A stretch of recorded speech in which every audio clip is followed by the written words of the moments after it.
To believe that good's going to come out of it. When you start looking at the struggles and trying to see what good's going to come out of these struggles, when you start looking at struggles from that way, it's a game changer. Of the Fresh Vision podcast. And I have the pleasure today to have Rondo Fernandez, founder of Mojo Grill, here on the podcast today.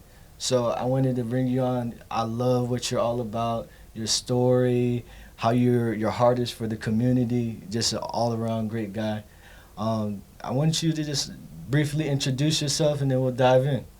Gotcha. Thanks for having me here, man. I appreciate you asking me to be on, and especially the topic and just the theme of this podcast really means a lot to me. It's a great direction to go, man. I think a lot of people need to hear these stories. But yeah, my name is Rondo. I founded Mojo's, run a couple ministries here in town, a wrestling team, and just honored to be here today.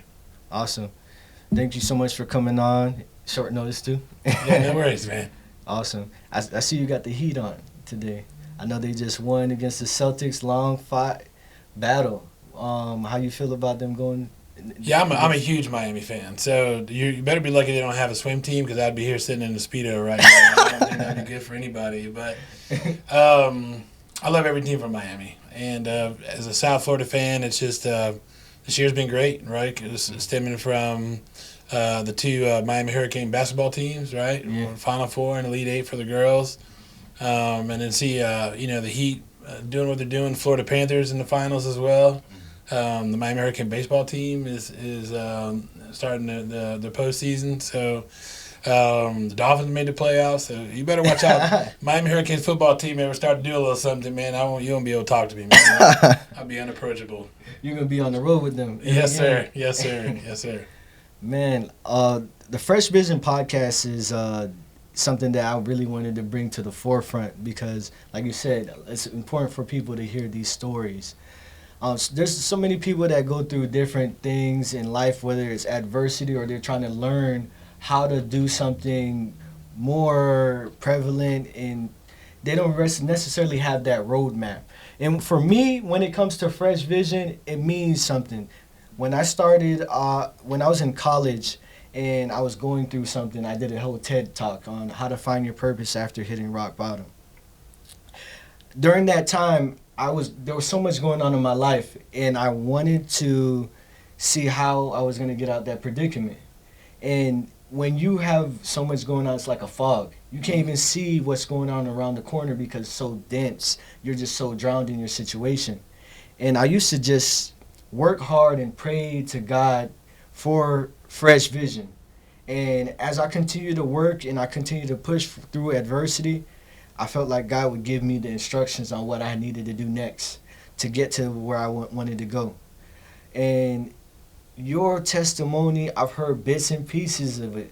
And I'm not saying to just like lay out everything, but you've gone through so much adversity, but you've always been rooted in your faith, and you always kept God first, and you kept pushing, and you've had some road bumps along the way. What would you tell some people at home when it comes to going through all that and being diligent over that long period of time to eventually hit success? What type of mindset do you have to go through that? Yeah, so always being rooted in my faith. I consider myself kind of a fairly new Christian. I gave my life to Christ in 14. So at almost 40 years old. Before that, I lived just a life way outside of God, and and my testimony is a tribute to that, right? So searching for the wrong identities, and just almost every bit of adversity is almost kind of self-inflicted a little bit in my life, and a lot of it came from chasing the wrong identity, for sure. But yeah, if there's a whole checklist of stuff that you could have that would be negative strikes against you, I think I've checked them all. From poverty to broken home to to drugs, to alcohol, kids at a very early age. I mean, if there's a whole list of things not to do, I've nailed them all for sure. Man. So, I celebrate my trials and tribulations because I think they made me who I am today. I wouldn't change one thing about what I went through. If I would have been born with a silver spoon in my mouth, would I have the passion to breathe into the youth that I have now? I probably wouldn't. I would probably still be more so all about me. So my advice for anybody listening today is to get in the Bible, even if you're not a believer.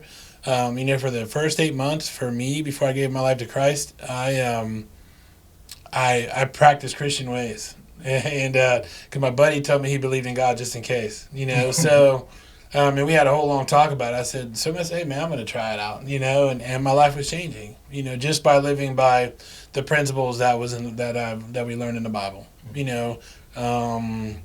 The biggest game changer for me was the promise that God had made that everything works for good. So me believing that promise that everything that we go through, i.e., the stuff I grew up and the things I've done, all the failures that I've had, have all worked out for good in my life. So going through that experience, I believe that promise. Believing in Christ, I believe that promise. So, now when trials and tribulations and things that are unimaginable come up, for instance, COVID.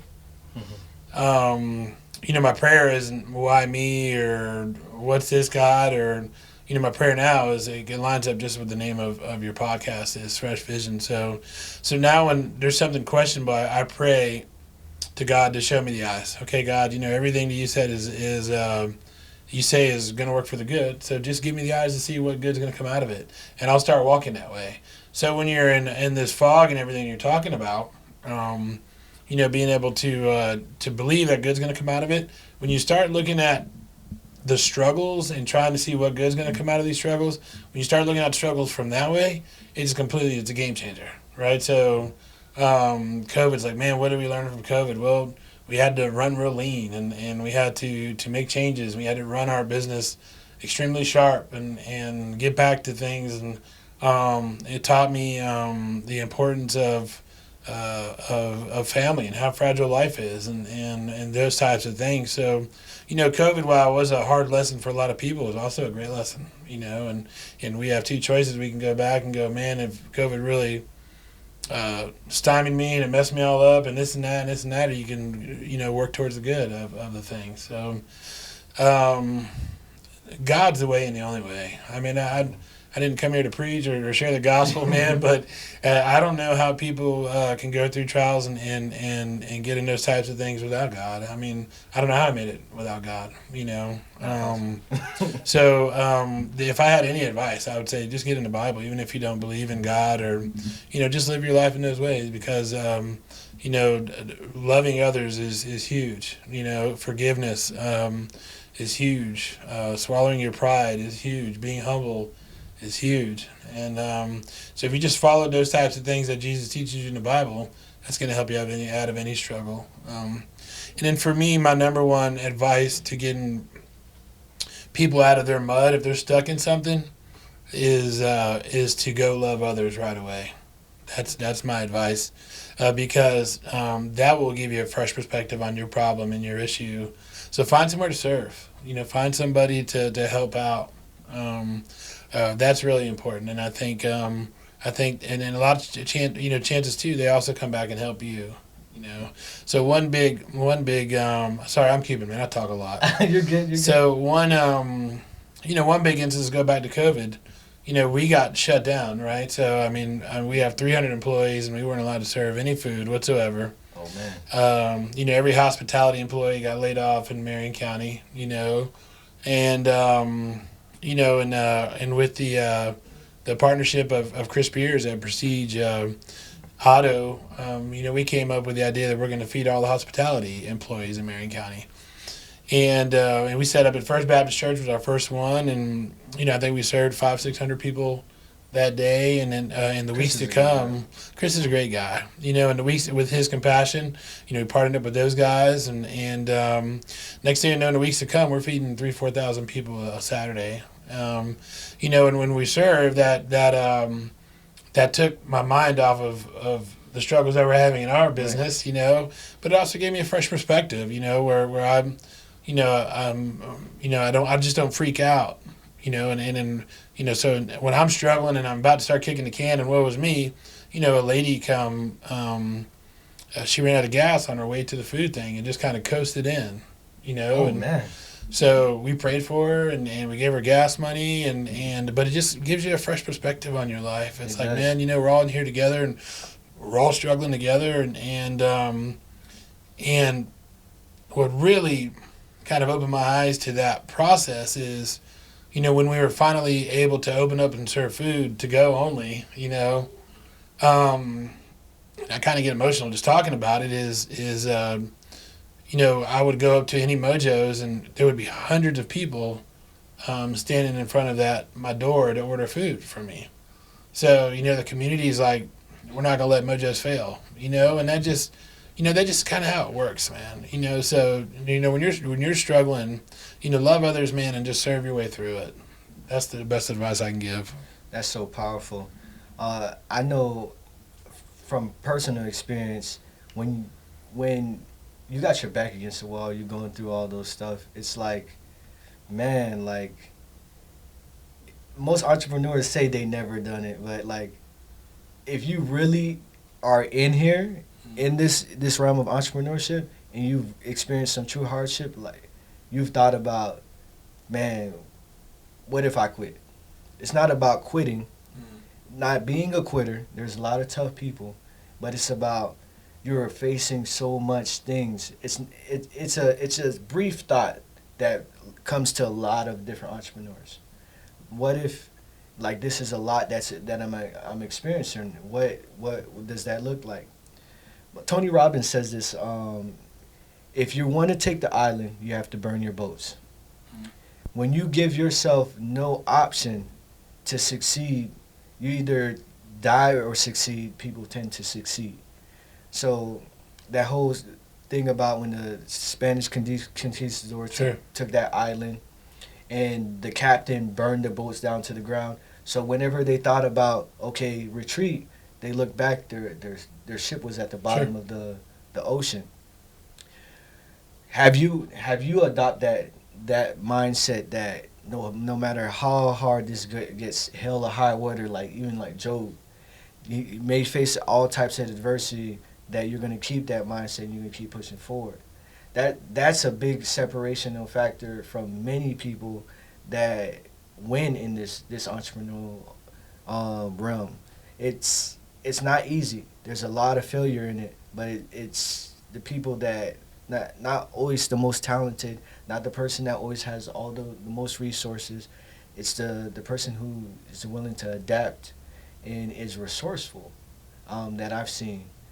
What are some things that you've seen that came out of yourself when you had to adapt, innovate, be more resourceful? I know you spoke about, you know, giving is a huge component that people underestimate, and it's not about giving in the aspect of I'm going to get this back or this is going to benefit my business or myself, but it's giving in the aspect of I'm truly helping this other individual in their situation. And it's always, we look at our situations, but there's so many other people going through different things. So we're like, okay, you know, I got these struggles going on, but you talked about the lady who barely made it to the food drive. She barely made it. Like, the car just putted into the driveway. And you put that in perspective, like, man, I still got a roof over my head. I still got food to eat. Things are struggling, but I still have a business. And you have this woman, she may have kids or whatever, and she doesn't have food. She barely made it here, and this is your opportunity to pour into that person's life. What are some things that you've seen that have bred? You talk about The Rock. Now you're in schools. You're able to provide resources and share God with them. Talk about how that giving aspect looks. Not to brag, but your heart for people, and how's that been able to now you've seen that come back. How have you seen that been able to help other people's lives, give kids hope, and provide them with that glimmer to spark that fresh Sure. vision? Yeah, so that was a two-part question, right? So Yeah. about the not giving up part is, I'm just not wired that way. Mhm. You know, I think the biggest drive for me is the fact that I had kids at a very young age. So just about all of my trials I went through as a father, and you know, and so I've always wanted to be a good father, you know, and I've always wanted to be a very good provider. So giving up was never an option because it wasn't just about me. You know, it was about my family. You know, so I can't answer to if it's just me on my own as a single man, and you know, if something would have went wrong, if I would have chased another way, I don't know. I don't think I would have. You know, was just never born to quit. Right. You know, so and I think that comes from my family and my father's my grandfather. You know, just super strong Cuban Latino males, macho type guys. You know, like Right. I don't think my grandfather ever told me he loved me, but I knew he loved me. But he was just a macho guy. Like you were just going to handle business. It was just one of those types of things. And my dad was very much so the same way, that you know you did things the right way and you were going to handle business at all costs. You know, so I think that was kind of bred into me. You know, and I think that's the issue we have. We could have a whole nother podcast on not having males in the house and what's that doing to our generation. But you know, so the not giving up part is just it's just something I can't do. You know, so when I talk to youth or I talk to anybody, and I know anybody who's watching this heard me speak this year, they've heard these three rules, and they're probably sick of hearing them. But they're my only three rules of success. So it's, you know, number one is loving others. Number two is never ever giving up, and number three is believing in yourself. And you know, ultimately, there's going to be a time where you're going to want to give up and you're going to stop believing in yourself, and that's where you go right back to number one and start loving others. You know, if you can do those three things, you know, you're going to make it in life. And you know, so as far as the serving aspect for me and giving back, you know, I use just like I said before, you know, that the bad things that I've went through, that I've seen my friends go through, the way I've seen my friends grow up. I mean, I grew up with friends with on dirt floors, plywood floors, you know, no windows, no pest control, no trash service. And this is 25 minutes away. It's not like this is in a third world country, Wow. you know, and you know, I grew up out in the scrubs, out in the forest, and so that's always been in my heart, how it's always hurt me. It's always been something that I wish I could impact. You know, we have kids that are staying in homes where their parents haven't sleeping in several days, high on meth. I've seen kids living in meth labs. You know, it's just you know what our kids are dealing with right now is just absolutely atrocious. And you know, so you can whine about it, or you can complain about it, or you can try to impact it. So that's what we try to do with the Rock. You know, we try to be the one bit of stability in these kids' lives. That's why it's called the Rock. You know, we want them to stand upon us, you know, and count on us, and know that whatever they need, from underwear to deodorant to feminine hygiene to sports bras to a hug to a Bible to prayer, whatever they need, we take care of. And this way they can. It's impossible for us to ask a kid to be who God called them to be when they have body odor, or they haven't eaten, or they haven't been able to launder their clothes in a couple of weeks, and these types of things. So we take care of that, you know, and that's why we say our tagline is giving them hope for the future by providing power in the presence. You know, and through the Rock programs, we see almost 400 kids a day. Wow. You know, so hopefully one of those kids or a couple of those kids, you know, can see that that there's more out there than what they're dealing with right now. And it's pretty cool. Now we're on year 7, and we see some of the success stories. You know, some of the kids one of the kids that was a big benefit of the Rock program. Was just a platinum ticket winner on American Idol, right? So Cam, Oh, yeah. Cam. So even though he had graduated by then, but he used the Rock to help provide for his 2 siblings that were Laker high school students. My wife became a huge part of their life, and so just see those types of stories. We have a girl that has went on to go to law school to be to be a child advocate. So because of her story, and through the help of the Rock program, so we're starting to see some of the fruit, which is really cool. But we're made as just a being to be communal and to give back and to be a part of the community, and that's why it's so important to be a part of a church and be a part of small groups and to be a part of things, and unfortunately with the phones and IT and social media and everything that's coming out, it's really splitting us apart and taking us away from being so together and social, and I think that's just detrimental to our community. You can see it now. People don't know how to react with each other or how to have patience with each other, or so I just think it's important that that everybody who's watching today just kind of search their heart and see what part they should play in this big puzzle we call life. Right. There's in life we're gonna encounter many different types of personalities, people, and we're going to constantly evolve as we get older and face different things. When you look into, like, we've had things that popped up in Marion County, like some of the youth that are being violent against each other, and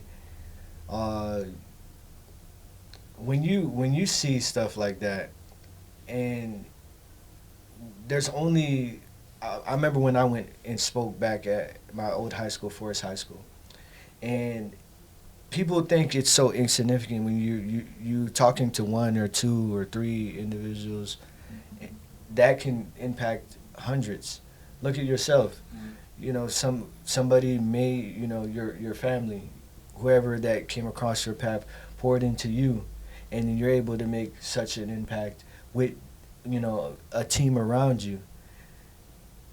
People need to not underestimate the power of one, because you have to get to one before you can get to two, and so on and so forth.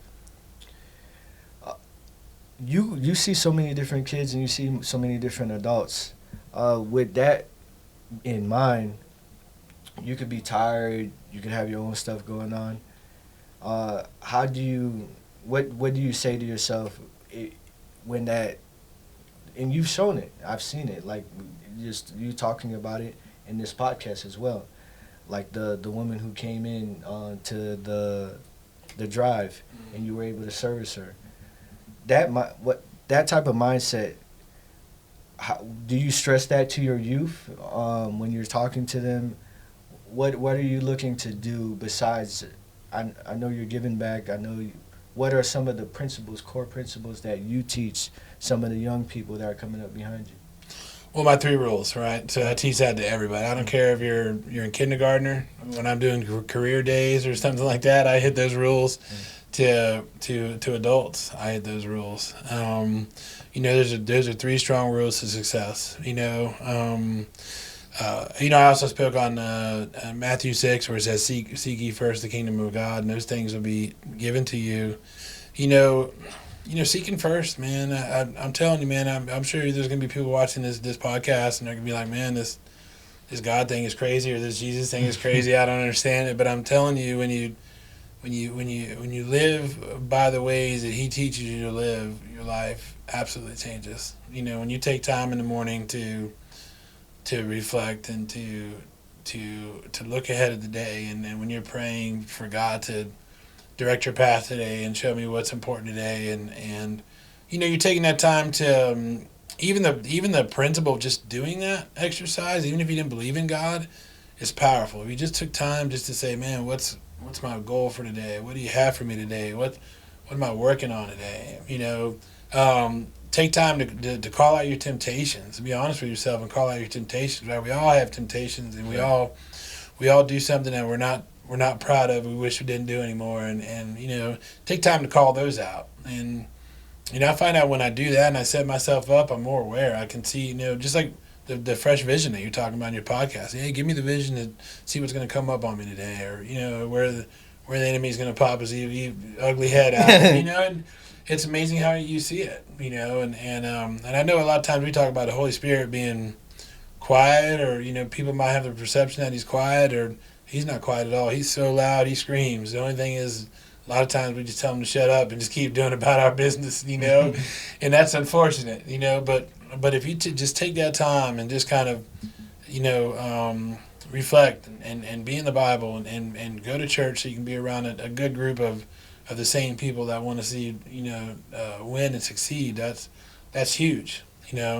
For our youth, when I'm telling them about surrounding themselves about quality people, I always use a story about the paralyzed man, who had the 4 friends that took their friend to go see Jesus. I love that story, man. That story is so cool, because you got to think about the logistics, right? There's 4 friends, right? And the kid, the guy's on a mat or whatever, he's paralyzed. And these dudes don't know much about nothing, man. They heard about some guy named Jesus coming, he's healing people. So they're like, man, let's pick up Larry, man. What do you think? And they didn't load him up in a F-150 or, they probably put him on a camel. Huh? Yeah, hopefully they put him on a camel. Not, they probably just dragged his behind somewhere, and they're probably complaining about lifting him up and this and that. I mean, think about 4 of your friends trying to carry you around somewhere on a rug. Think about the conversations there would be, Yeah. And then when they get there, they can't get nowhere near the entrance of the door, right?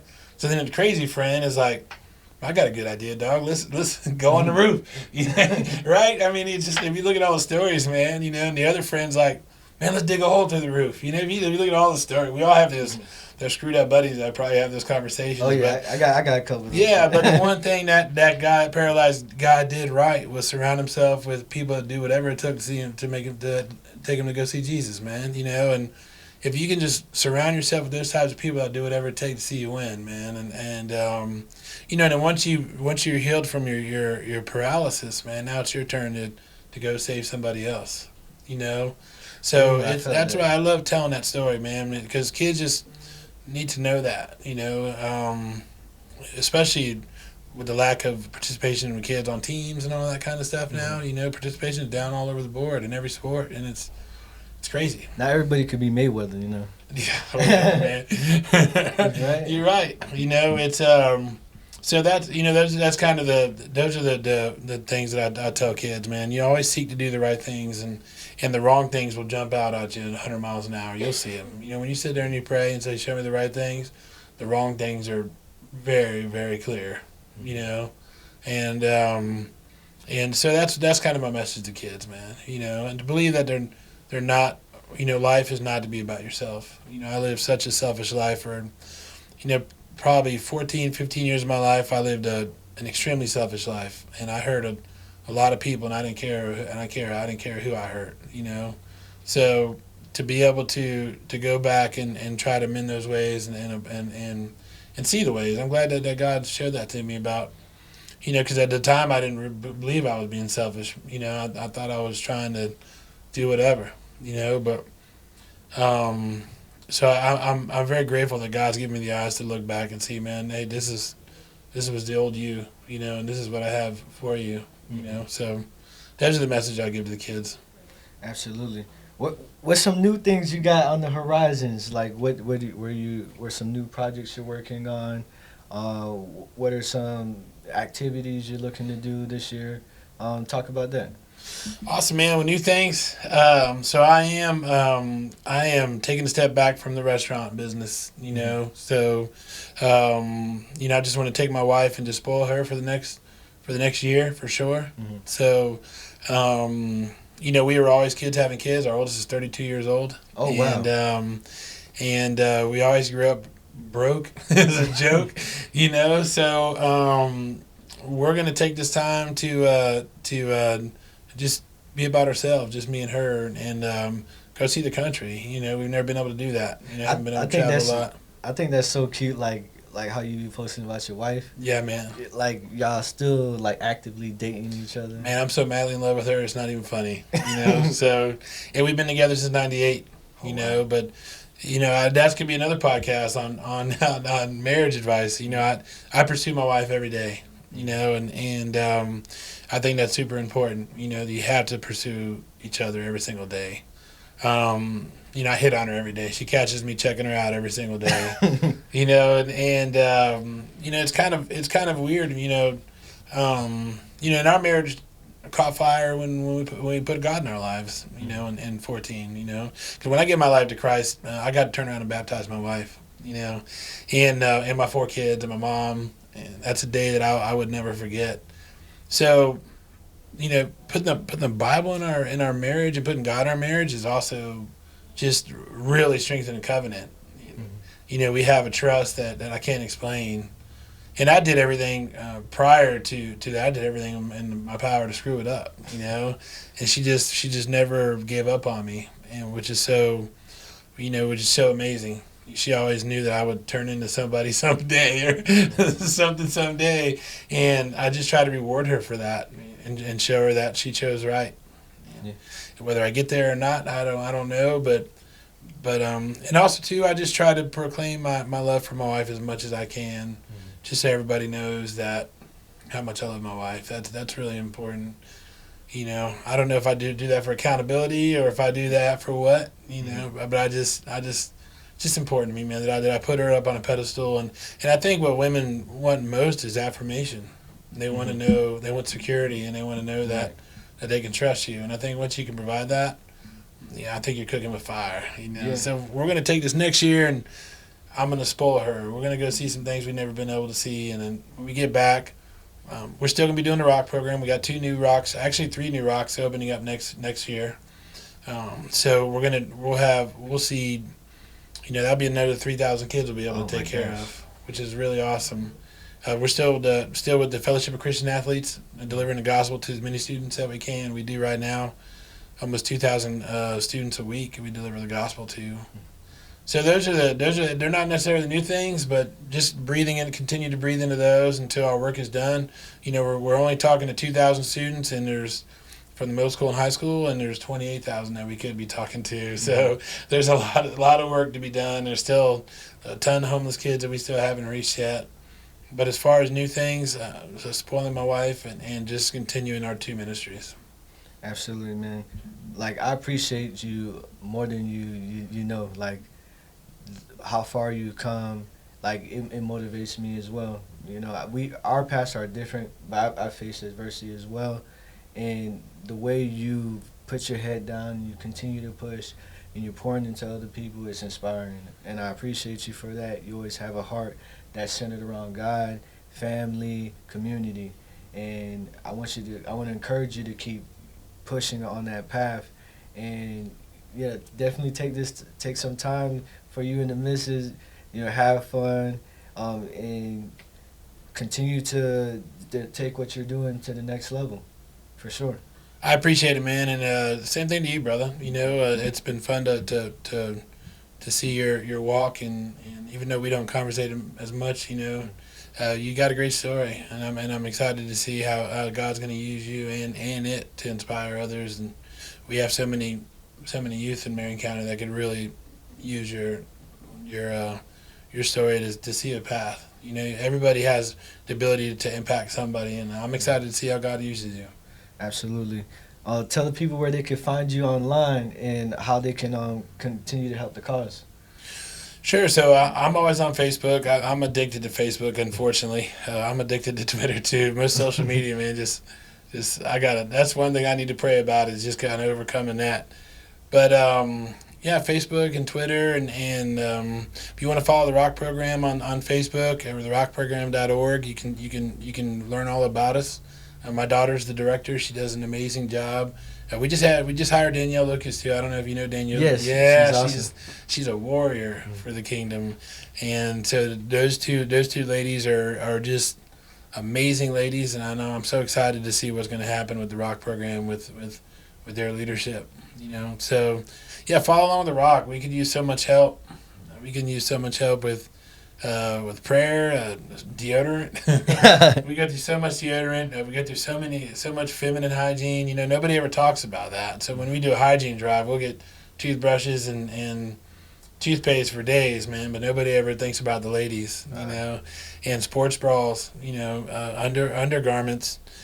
When you don't have the money for clothes, undergarments become a luxury and not a necessity. So, you know, just kind of, if you're listening to this, just kind of pray on, you know, what part you can have on helping these kids get to where they need to be. For sure. I appreciate you. Got it, brother. Thank you for having me today. Thank you for coming out. And check us out on Facebook, YouTube, and some of the behind the scenes on Instagram. Thank you for checking out the Fresh Vision Podcast. We'll see you on the next one. Take care. Take care, guys.